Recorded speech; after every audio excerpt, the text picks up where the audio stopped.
Krista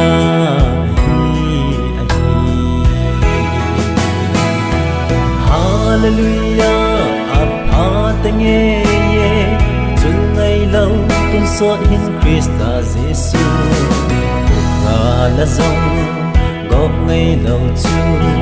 I hin na dia pe anahita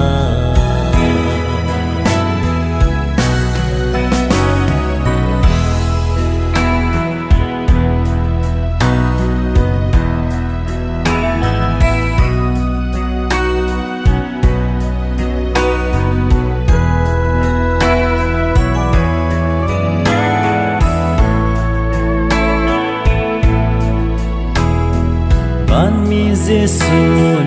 ei beve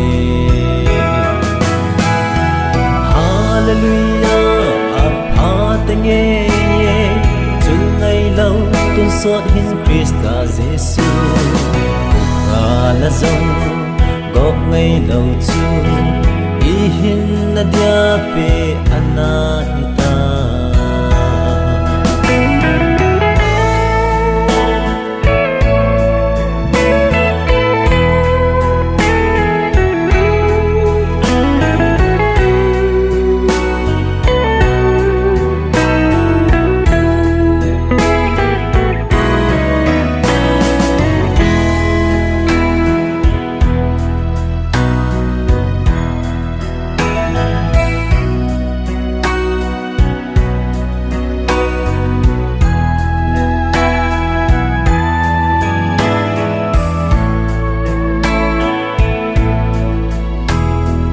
Ban mun nghe ya ai tâu sa Hallelujah Apha Tangeiye Chun ngày lâu tuân so in Krista Giêsu Nga la zong gok ngày lâu chu I hin na dia pe anahita